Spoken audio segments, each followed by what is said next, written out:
Alors, bon matin à tout le monde. Puis ce petit garçon ici, ce petit enfant qui est satisfait, c'est vraiment ça l'image de ce que l'on veut avoir. Donc ce matin, pour parler de cette fête des enfants, juste avant qu'on comprenne ce qui va se passer, ensuite on va demander aux familles et aux amis de la famille d'avancer. Les parents vont faire une déclaration sur cet enfant-là, et puis ensuite on va prier pour eux. Mais juste avant, on voudrait essayer d'expliquer qu'est-ce qu'on fait ce matin, pourquoi est-ce qu'on va présenter les enfants au Seigneur. Alors pour le faire, on va le faire à une équipe de 4 intervenants qui vont prendre chacun 5 minutes. Et le premier des intervenants va être mon ami Stéphane qui va arriver. Il va nous parler que pour chacun de ces enfants, tout a commencé par une course. Et il y avait dans cette course des milliers de petites semences qui couraient, mais il y avait un qui avait envie de gagner. Il est parti avec un bouquet de fleurs, il s'est dit, je sais que je dois avoir un avantage, il faut que je cherche à séduire. Puis écoutez l'histoire de chacun des petits champions qui est là ce matin. Tout de même avec vous, en vous racontant une petite histoire que je vous ai déjà racontée dans une de mes conférences précédentes. C'est l'histoire de l'ultra-marathonien. Et j'aimerais juste prendre 2 secondes pour vous rappeler la valeur incroyable de ce que ça représente. Ce petit loup-là que vous tenez dans vos bras est ni plus ni moins le grand vainqueur du plus grand marathon qui soit. Il n'y a pas si longtemps que ça, ce petit loup-là était sur la ligne de départ de la plus grande course qui soit, avec plus de 300 millions de compétiteurs qui allaient se précipiter pour aller gagner la fameuse coupe qu'est la fameuse ovule qui serait à féconder. Et un spermatozoïde, c'est environ 1/1000 de fois, en fait, 1 mètre coupé en 1 million de petites parties. C'est ça la taille d'un spermatozoïde. Et ce que ça représente, cette course-là, c'est ni plus ni moins à l'échelle humaine de notre taille aujourd'hui, rien de moins que 100 piscines olympiques.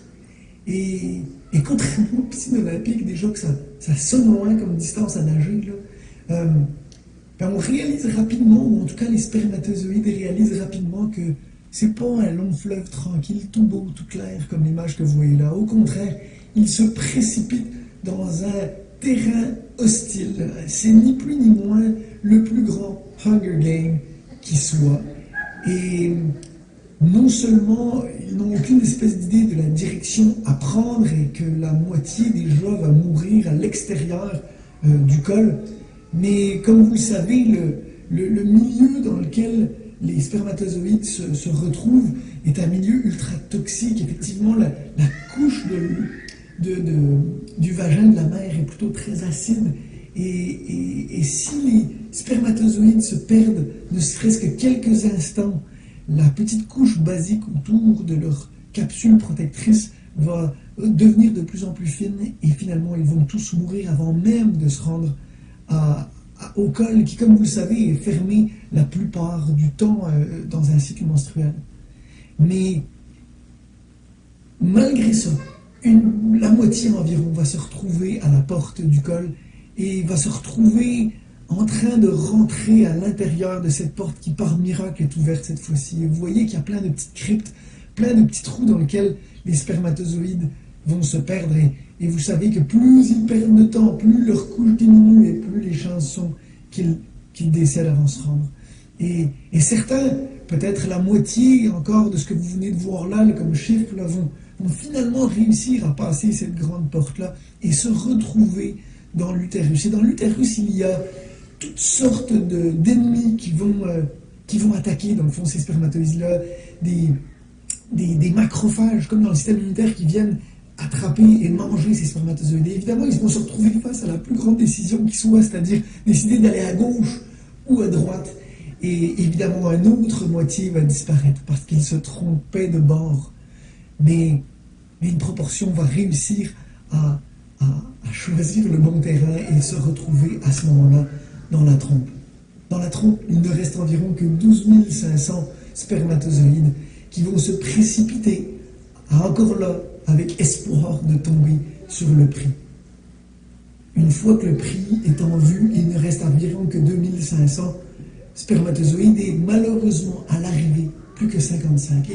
Et alors que votre petit loup que vous tenez dans vos bras faisait partie de ces 55-là, la grande question, c'est de se dire, est-ce qu'il était le premier à arriver? Et en fait, non. Il avait manqué la shot, puisque finalement, ça prenait d'autres spermatozoïdes qui commençaient, avec leur carapace, à dissoudre la couche qui protège l'ovule. Mais votre petit loup, malgré qu'il n'était pas le premier à arriver, va réussir quand même ce miracle-là, de passer juste au bon moment, alors que la couche était amincie au maximum au niveau de l'ovule, il va pouvoir rentrer. Une chance sur 300 millions. Ça, c'est ça, le grand athlète que vous tenez dans vos bras aujourd'hui. Et c'est ça, quand on célèbre la vie, ce qu'il faut se rappeler. C'est que dès le début, comme dit le psalmiste, Dieu l'a fait ce qu'il est. Tu m'as fait ce que je suis, dit le psalmiste. Tu m'as tissé dans le ventre de ma maman. Mon corps n'était pas caché à tes yeux quand dans le secret je fus façonné et tissé comme dans les profondeurs de la terre. Je n'étais encore qu'une masse informe, mais tu me voyais déjà. Et tu avais fait de moi le plus grand vainqueur qui soit. Alors je ne sais pas quelle est la destinée sur votre loup. Je ne sais pas quel genre de choses incroyables il va accomplir, mais une chose est sûre, c'est que sa valeur est extraordinaire. Et je me réjouis de pouvoir, avec vous, célébrer cette journée de la vie. Voilà, alors c'est le petit vainqueur que nous applaudissons ce matin. Nous allons prier pour 5 grands vainqueurs de cette course au marathon. Ils ont commencé donc leur histoire en étant dans cette course, dans cette piscine intérieure, et puis c'est des champions qu'on a ce matin. Mais donc, ce qu'eux ont fait, c'est qu'ils ont passé 9 mois en dedans. Ils ont fait 9 mois en dedans. Et quand ils sortent, ben leur idée, c'est de dire je pense que c'est assez. J'ai plus le goût de retourner en dedans.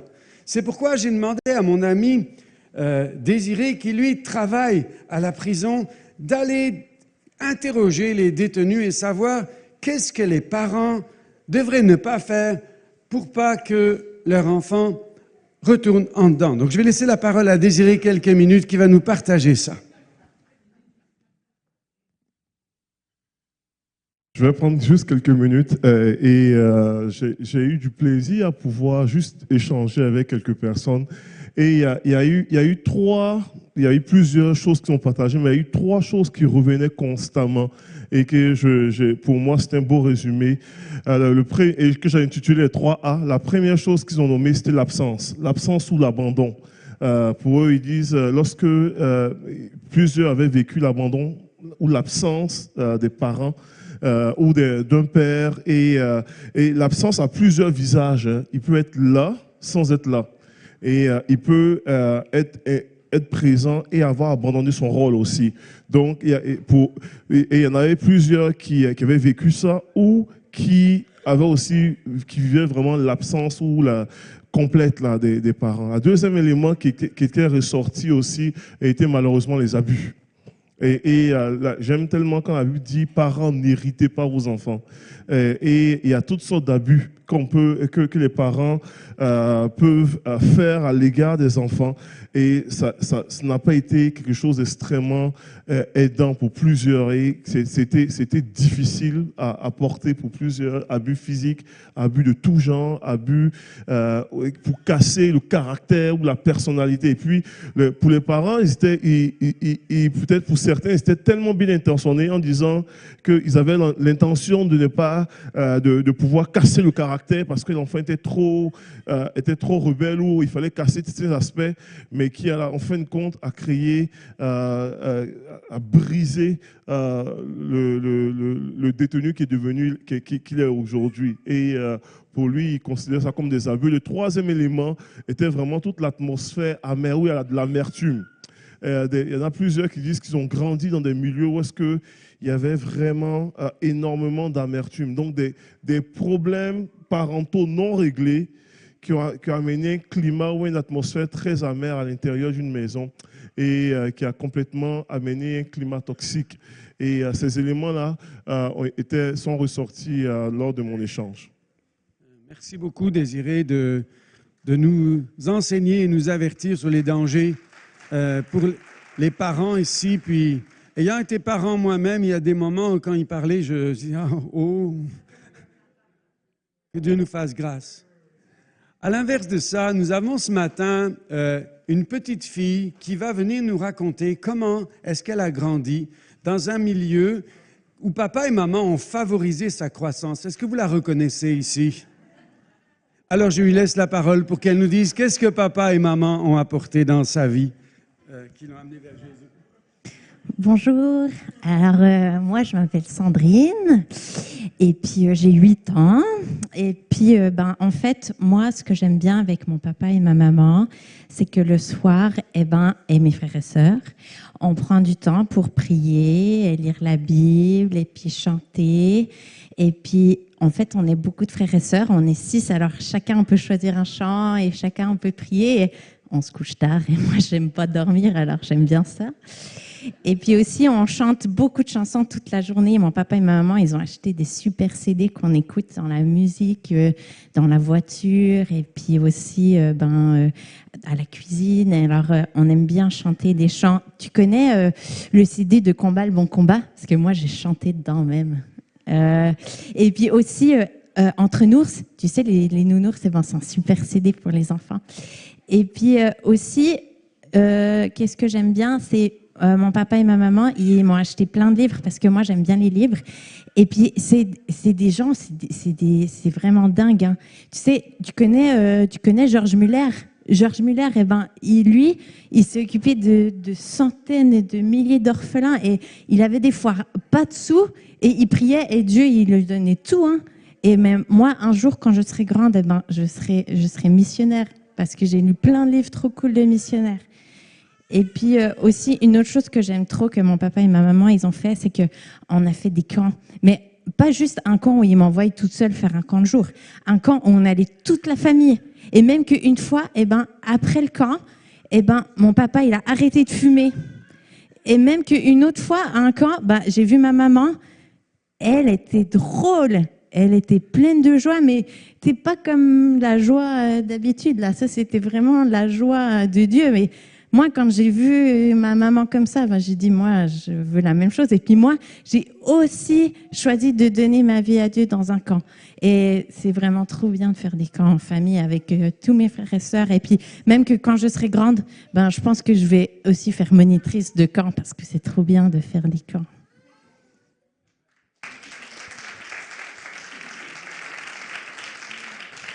Merci infiniment à Stéphane pour la vidéo, Désiré et Sandrine ce matin. On va juste terminer quelques minutes un petit peu plus centrées ou sérieuses pour se dire ce qu'ils font toujours que des sketchs dans cette église. Donc on a préparé ça, mais aussi, petite autre chose, simplement de comprendre pour quelle raison est-ce qu'on présente les enfants devant Dieu. Pourquoi est-ce qu'on fait ça?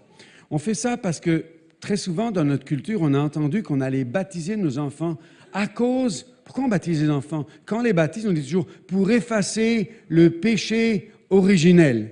Comme si Dieu, ce qui l'intéressait, c'était de regarder que, oui, il y a le péché originel. Vous êtes tous foutus, il y a le péché originel. Mais la Bible nous dit qu'avant le péché originel, il y avait la bénédiction originelle. Dieu est plus centré sur la bénédiction originelle que sur le péché originel. La bénédiction, quand Dieu a dit « Soyez féconds, multipliez, remplissez la terre, transformez-la à l'image du paradis ». Ce que Dieu voyait, c'est « Oh, ils vont avoir plein d'enfants et chaque enfant va multiplier la bénédiction et l'humanité va voyager avec la bénédiction ». Quand Dieu nous regarde, ce qui sort de son cœur pour nous n'est pas un reproche. Ce qui sort de son cœur, c'est pas la frustration d'un être suprême, anxieux, en colère, toujours centré sur nos manquements. Il n'est pas comme ça. Il est le Dieu de la bénédiction originelle. Il voit à chaque enfant, il se réjouit. Je vais faire de toi un petit champion. C'est pour ça que tu as ce petit parcours au départ. Je veux que tu naisses dans la vie en sachant que tu es un champion. Et tout au long de ton parcours de vie, je veux que tu entendes. Celui-ci est mon fils bien-aimé en qui j'ai mis toute mon affection, mon approbation. Et tu crois que je parle seulement de Jésus, mais c'est pour ça que je veux faire de chacun de vous, les humains, des co-héritiers de Jésus. Tout ce que j'ai donné à Jésus, Jésus, je veux vous le donner. Le même amour, la même capacité, la même facilité, la même approbation. Dieu est amour. Ça veut dire que ce qu'il veut, c'est nous transmettre cet amour. Et ce qu'il diffuse de radio divine, ce qui vient de son cœur, c'est un refrain. Sa miséricorde durera toujours. Sa miséricorde durera toujours. Ça veut dire que c'est pas simplement qu'il nous pardonne. Ça veut dire que pour lui, la question du péché originel, oui, était présente. C'était un accident dans l'histoire de l'humanité. Mais ça ne centre pas tout ce que Dieu a à nous dire. Ce que lui a à nous dire, c'est simplement que la postérité de la femme, les enfants qui vont naître, vont revenir pour effacer le péché originel. Et il est venu un jour, celui qui a fait cela. Il est venu parce que la Vierge deviendra enceinte, nous dit le prophète Ésaïe, 6 ou 8 siècles avant que Jésus vienne. Et elle enfantera un fils, on l'appellera Dieu avec nous. Lui, c'est Jésus. Un enfant nous est né, un fils nous est donné. C'est lui, la postérité de la femme, donc le fils d'une femme qui, venant sur terre, Dieu venant sur terre au travers d'une femme qu'on va le célébrer bientôt à Noël, a effacé le péché originel pour rétablir une fois pour toutes l'intention d'origine de Dieu qui est la bénédiction originelle. Voilà pourquoi Dieu est devenu chromosome Y. Lui aussi, Jésus a fait le parcours du petit champion en natation et est venu ici pour que la bénédiction d'origine puisse être rétablie de nouveau en Jésus. En Jésus, il est comme né de nouveau, Jésus, sorti du tombeau pour redonner à l'humanité la nature d'une humanité bénie, des êtres humains que Dieu pouvait bénir. La question du péché originel a été réglée une fois pour toutes. Ce qui est dans le cœur de Dieu, c'est la bénédiction originelle. C'est pourquoi on veut bénir chaque enfant, on veut bénir les parents, on veut se parler les uns aux autres à la maison des paroles de bénédiction. Moi-même, je le veux. Des fois, je chute, des fois je suis dans... Parce qu'il y a quelque chose de déréglé dans mon cerveau. Excusez-moi, je fais partie des malades mentaux. Je voudrais tout le temps faire du bien à ma femme, mais des fois, ça sort de ma bouche. Boop. Ça, c'est le péché originel. Un parti pris négatif. Si ça sort en critique, si ce qui est radio-diffusé de moi, je veux que ce soit la parole de bénédiction. Alors, si je chute, je dis, Seigneur, pardonne-moi. Isabelle, pardonne-moi. Et je reviens à un cœur qui dit, oh Dieu, crée en moi un cœur pur. Je vais être un bénisseur. Et je voudrais, les parents, que vous disiez toujours, du bien à vos enfants. Soyez la radio qui retransmet la bénédiction originelle, parce que si vous êtes là et vous souhaitez présenter à Dieu votre enfant, c'est que vous allez être des messagers pour eux. Alors Dieu disait, vous mettrez mon nom sur vos enfants, en disant ceci, que le Seigneur te bénisse, qu'il te garde, qu'il fasse luire sa face sur toi et qu'il t'accorde sa grâce, que le Seigneur tourne sa face vers toi et qu'il te donne sa paix. Tu peux dire ça, tu peux choisir tes propres mots, mais ce que Dieu veut, c'est qu'on mette des paroles de bénédiction sur nos enfants. Alors pourquoi est-ce qu'on parle de nos enfants? C'est parce que les enfants sont très sensibles aux réalités éternelles. Il est écrit dans le psaume 8, « Tu as tiré des louanges de la bouche des enfants ». Vous entendez tous les petits gazouillis qui sont là. Vous ne comprenez pas. Il y en a qui parlent ça comme étant de la glossolalie. C'est un gros mot qui veut dire... Un mot compliqué qui veut dire, ils parlent dans des langues inconnues pour dire d'excellentes louanges. Et je le crois. Leurs anges voient la face de Dieu.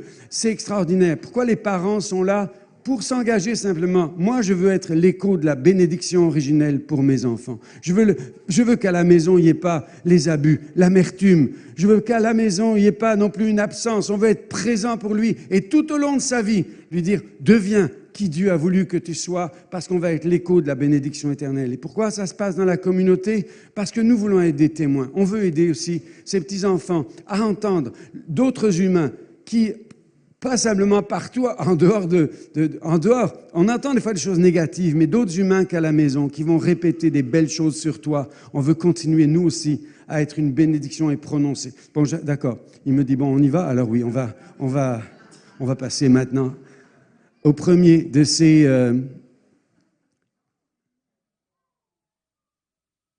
enfants. Donc, on va appeler Arthur à venir.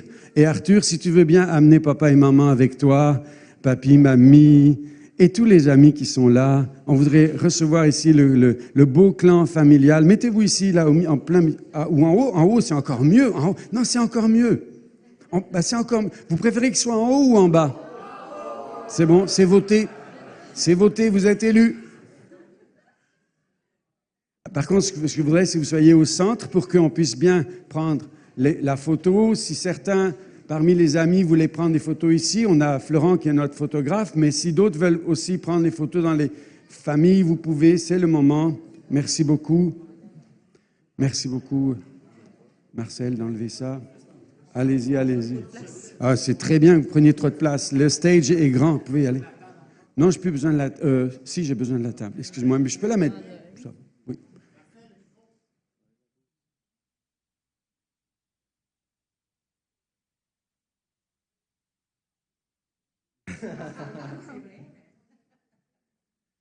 Alors, donc, je vais laisser, je vais laisser papa ou maman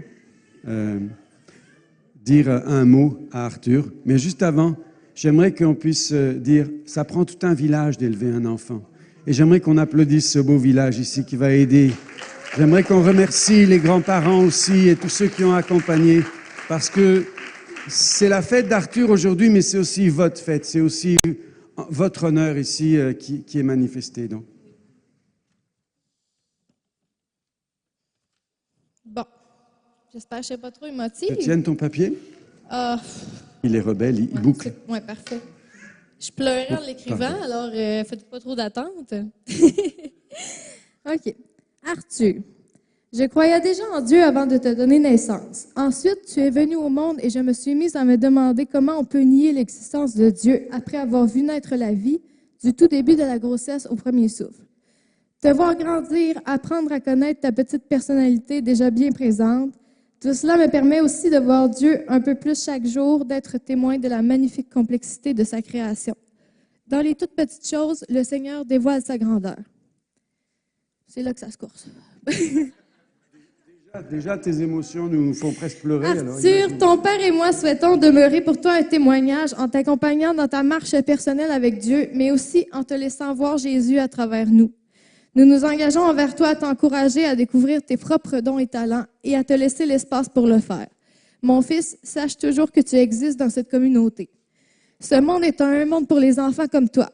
Ta place est là pour que tu la prennes avec toute la fougue de ta jeunesse comme Arthur Boivin et pas seulement comme l'enfant de tes parents.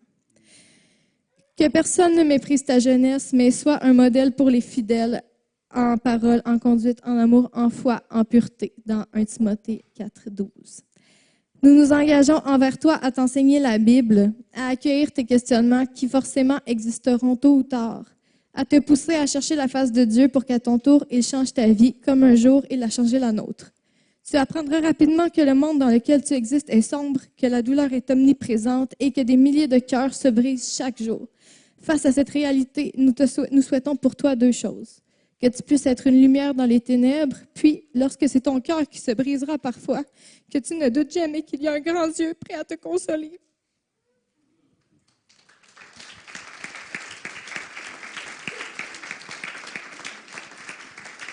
C'est pas facile, on l'a eu.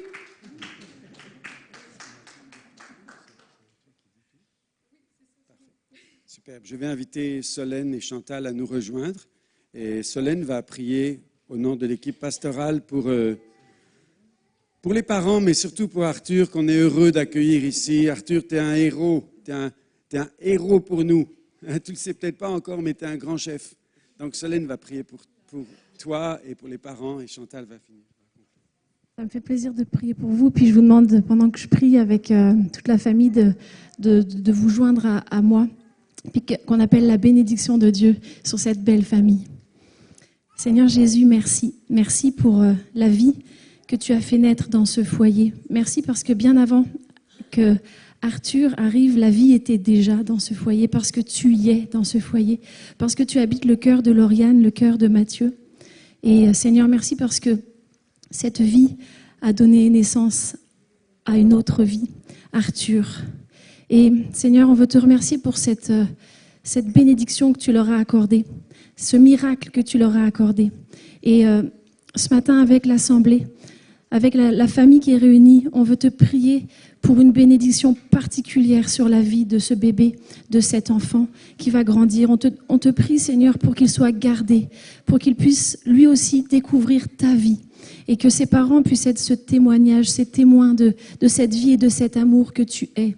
Seigneur, merci de le garder tout au long de ses jours et de lui donner d'être comme Lauriane l'a exprimé, d'être celui que tu as prévu qu'il soit, dans ses dons, ses talents, son unicité. Seigneur, que lui aussi, avec cette vie qu'il aura en lui, puisse la communiquer autour de lui. Je vois loin, Seigneur, mais dès maintenant, dès son plus jeune âge, on veut te le remettre entre tes mains, puis te demander de l'envelopper et de le protéger tout au long de son chemin. Merci, Seigneur. Merci pour cette vie. Merci pour ta bénédiction. Merci pour ton amour qui les unit. Amen.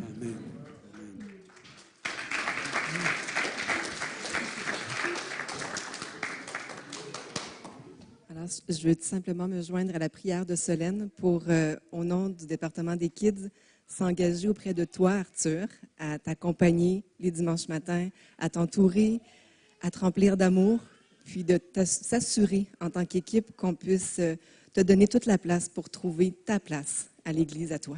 Amen. Puis un petit cadeau de l'équipe, de toute l'Église ce matin pour Arthur. Merci. Amen. Est-ce qu'on peut encore une fois applaudir la famille? Merci beaucoup.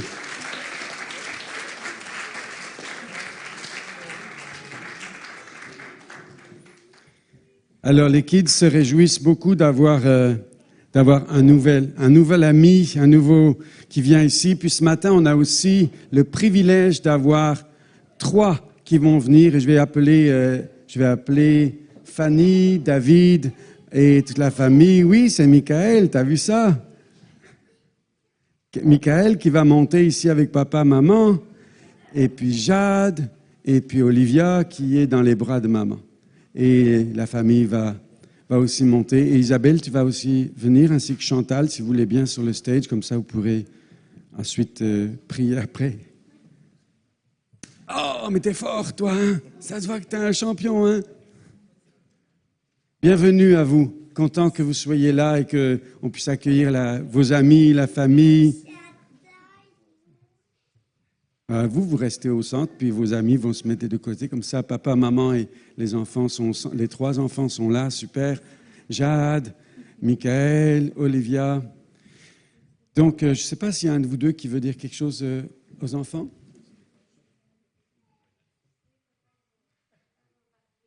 Allô? Oui, il y a du monde. Donc, les enfants, Jeanne, Michael et Olivia, papa et vos mamans vous souhaitent ce que Dieu a fait pour papa, pour maman. Il vous accompagne dans votre vie tout au long, et même plus encore que ce qu'il a fait pour nous. Puis nous, on s'engage à rester dans l'harmonie, hein? Dans l'harmonie, puis vous enseigner la parole et la bonne voix. Quelle? T'écoutes pas, papa? Et avec tous les amis qui nous entourent, qui vont être là aussi pour tout au long de votre vie. Il y a Pépé, Sonia, Steve, Véro, ta maman, ta grand-maman, Marlène. Et vous pouvez venir tous les dimanches ici si vous voulez. Et toutes les autres qui n'ont pas pu venir. Alors, merci beaucoup.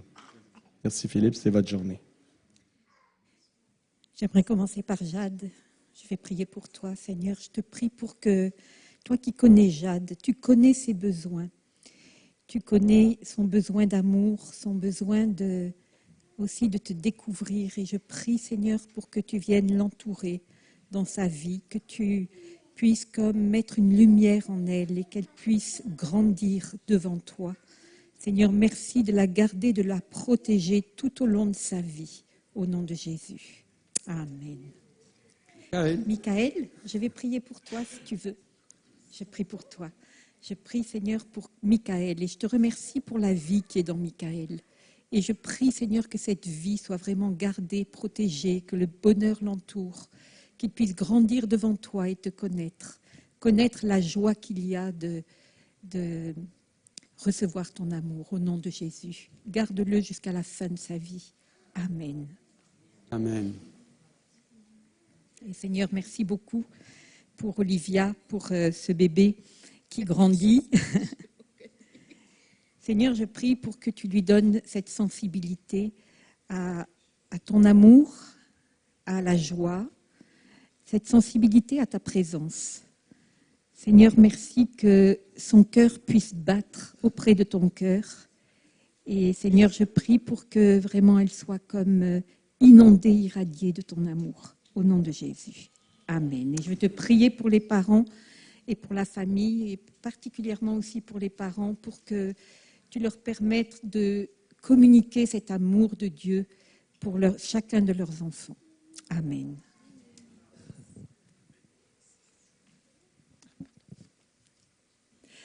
Alors, on est honorés de pouvoir vous avoir tous les trois. Jade, on a un petit quelque chose pour toi aussi, pour te permettre de découvrir Jésus, puis de voir à quel point à l'intérieur il t'aime. Puis à chaque jour, tu vas pouvoir découvrir un petit peu plus de ses trésors à l'intérieur. Puis sache que on est là en tant qu'Église pour t'accueillir si tu veux venir t'amuser, apprendre avec nous le dimanche matin. Tu as ta place à toi, à l'Église aussi. Donc, vous êtes les bienvenus. Bienvenue, Jade. À Michael. Michael, on a un petit quelque chose pour toi aussi, pour apprendre de Jésus à l'intérieur avec maman et papa, que tu vas pouvoir t'amuser à l'intérieur avec des belles images pour les découvrir. Puis on était heureux de t'avoir avec nous dimanche passé. Et tu es bienvenue de venir te rejoindre avec nous les autres matins. D'accord? C'est un cadeau. Et pour toi, Olivia, aussi avec maman et papa, des petits cadeaux.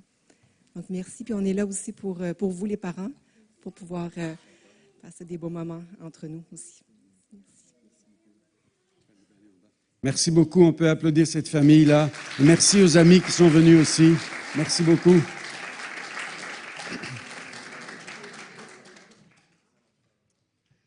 Alors, l'école des dimanches aussi, ou comme certains l'appellent, ou le département des kids, sont super heureux d'avoir 3 nouveaux copains d'un coup.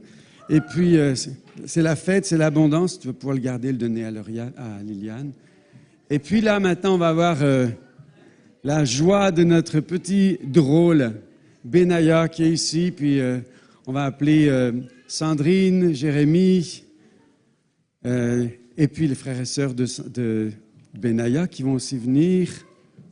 Les amis, la famille qui sont là. Peut-être il y a la famille en Suisse qui nous regarde et en France aussi. Alors, tes parents, super, on les bénit et on se réjouit à Montpellier comme en Suisse de vivre ce moment-là avec vous. Donc, on va laisser je vais donner le micro à papa ou maman, ou les deux, c'est encore mieux, pour entendre la bénédiction qu'ils veulent déposer sur ce petit trésor que Dieu leur a donné, Benaya. Bon matin tout le monde, mon chéri. Ok, mon beau guerrier Benaya, tu es Monsieur Sourire. Ta joie de vivre est contagieuse. Je m'engage devant Dieu, nos amis et familles ce matin, à te donner le meilleur de moi-même comme papa et en tant que modèle d'homme, avec mes forces, mes faiblesses, à t'élever, t'éduquer, te respecter avec de l'amour, de la paix et la sécurité. Te rassurer quand tu as peur et te faire rire. Je vais être le premier à t'encourager, t'affirmer dans tout ce que tu fais, t'aider à t'épanouir, à te faire découvrir qui est Dieu, qui est pour Dieu, pour notre famille, comme il est bon, accessible, aimant, un solide rocher sur lequel tu peux t'appuyer toute ta vie. Que Dieu peut t'aider dans les hauts et dans les bas de ta vie.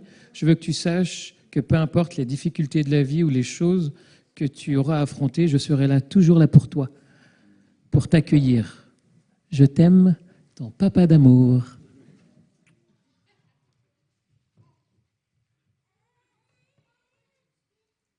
Alors, Benaya, mon trésor. Alors moi, je m'engage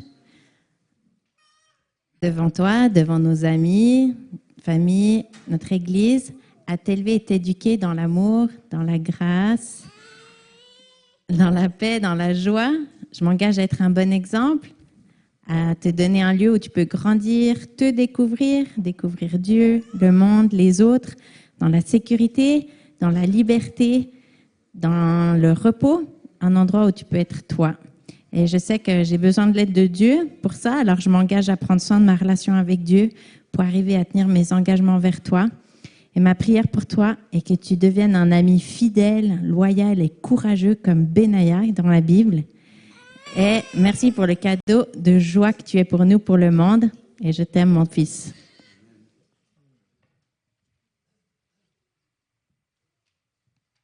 Quel beau dimanche. J'aimerais prendre quelques instants. Vous savez, il y a quelqu'un qui a dit normalement que les enfants sont comme une richesse, notre héritage qu'on peut apporter avec nous dans l'éternité. Et on veut comme Église juste prier aussi pour Benaïa. Donc, je vous invite à vous joindre avec moi dans cette prière-là.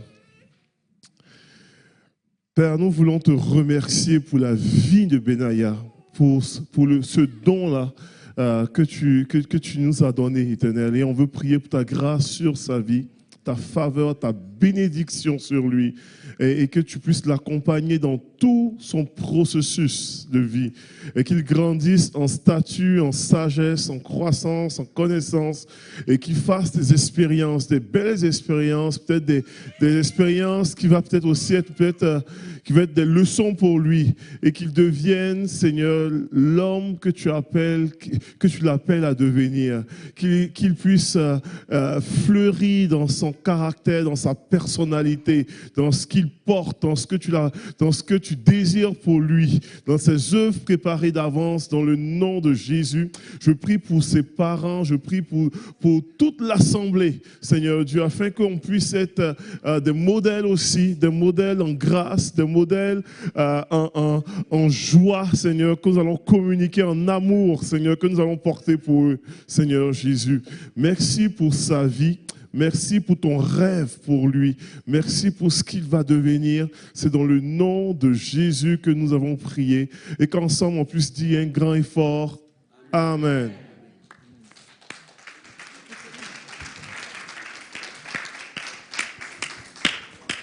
Alors, mon beau petit blond, mon beau petit Benaïa, tu as déjà une très belle famille, un grand frère, une grande sœur qui sont là pour te montrer plein de choses. Et je veux te dire que tu as une encore plus grande famille à l'église. Et puis, tu as l'air d'avoir hâte, hein, mon petit loup? Regarde ce que je te remets. Je te remets un beau livre. Dans ce livre-là, tu vas apprendre qui est ton Dieu. Et puis, je peux même te dire qu'à l'instar de maman, je te recommande de le lire plusieurs fois. Et je peux même te dire que ton grand frère pourra très bientôt te le lire lui-même. Alors, on a hâte de te voir venir avec les plus grands aussi. Voilà. Merci. Merci beaucoup. On peut applaudir la famille.